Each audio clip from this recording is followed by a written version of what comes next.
Pertanyaannya, apakah teman-teman paham apa itu jasa pertanian atau tidak? Karena untuk 6 subsektor yang lain adalah subsektor yang memang banyak diusahakan di masyarakat Indonesia.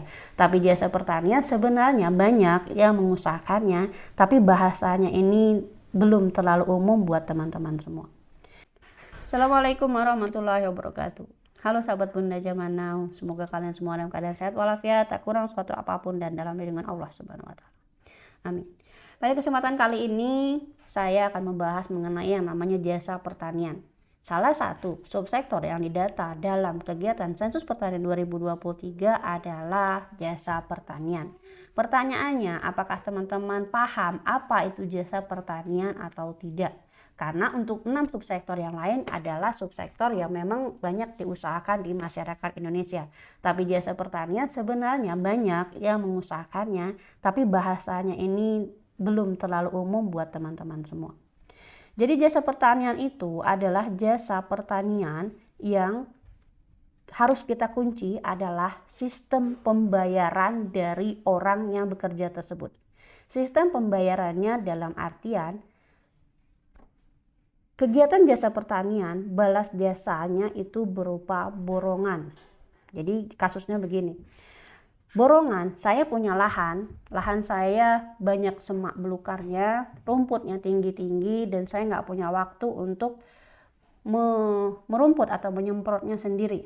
Jadi karena saya tidak punya waktu dan saya juga tidak mungkin membayar orang harian untuk mengerjakan lahan saya, maka saya mencari orang yang bisa mengerjakan untuk membersihkan rumput, menyemprot rumput yang ada di kebun tersebut, tapi dengan saya lepas begitu saja. Dalam artian begini, saya minta kamu tolong kerjakan lahan saya, ini saya berani bayar 1 juta.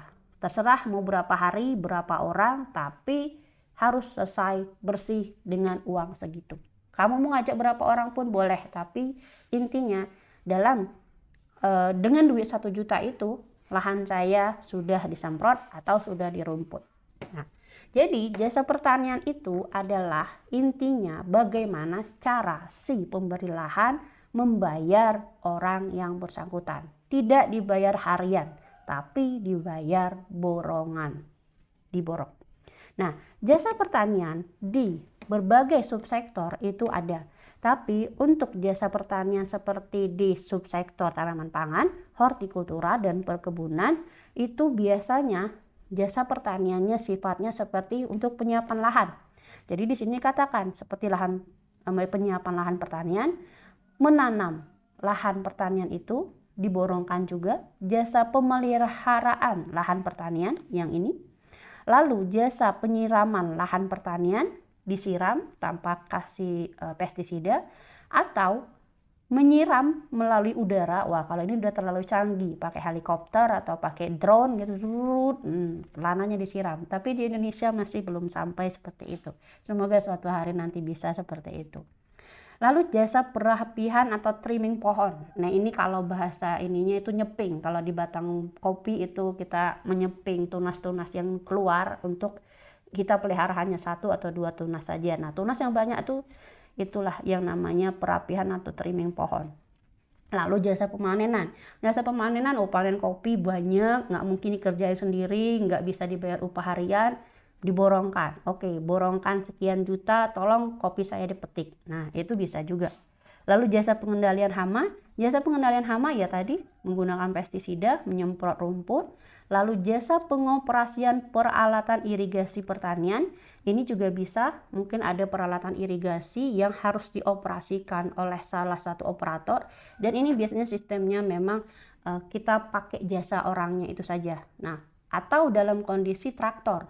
Nah, kalau traktor itu kita ketika ingin membajak sawah, traktor itu kita sewa dengan orangnya. Jadi itu sudah termasuk jasa pertanian. Ketika menggunakan traktor menggunakan traktor untuk menyiapkan sawah, lahan sawah untuk ditanami itu dengan orangnya. Tapi ketika kita pinjam traktor, kita sendiri yang ngerjain, itu tidak masuk jasa pertanian. Itu artinya kita masuk ke pembiayaan kita sendiri. Lalu jasa penyediaan perlengkapan mesin pertanian dengan operator. Ya ini tadi yang traktor tadi, tapi dengan orangnya. maka itu bisa masuk ke jasa pertanian. Tapi untuk usaha jasa peternakan, maka jasa penunjang peternakan di jasa pertanian ini itu adalah seperti peningkatan pengembangbiakan, pertumbuhan dan hasil peternakan, pengembirian ternak. Jadi pengembirian ternak yang menggunakan tenaga ahli seperti dokter atau orang-orang yang biasa mengerjakannya, itu juga jasanya kita bayar. Nah, lalu inseminasi buatan, ini juga kita butuh jasanya, tapi orang itu cuma yang mengerjakan inseminasi buatannya. Lalu ada jasa pencukuran domba, kegiatan farir, tukang tapal kuda, jasa perkawinan ternak, pemacekan. Nah, di ternak itu kan biasanya kita punya satu ternak, punya ternak jantan saja atau punya betina saja. Nah, biar ternaknya bisa berproduksi kan biasanya kita melakukan meminjam ternak orang lain agar ternak yang betina tadi bisa dalam artian bisa hamil ya kalau orangnya, tapi kalau ternak biasanya hamil juga kali ya. Atau jasa penetasan telur. Nah, ketika jasa penetasan telur itu artinya orang tersebut punya alat yang mendukung untuk bisa menetaskan telur-telur yang kita punya. Itu masuk ke jasa peternakan. Nah, di sini juga ada lagi jasa pemacekan lagi, terus jasa, ini bahasa peternakan semua. Cukup teman-teman baca saja ya. Nah, ketika di jasa kehutanan itu mencakup pengerjaan bagian kegiatan kehutanan itu seperti reboisasi dan rehabilitasi.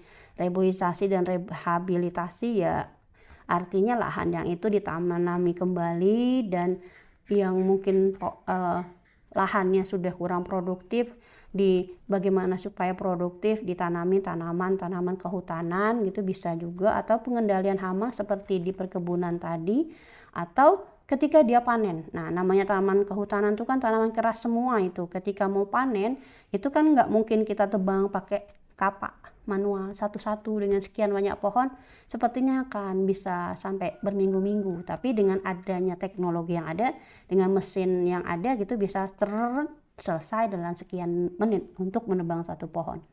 Nah, lalu untuk pengangkutan kayu di dalam hutan. Nah, ini juga masuk ke jasa kehutanan ketika ada. Jasa perikanan artinya jasa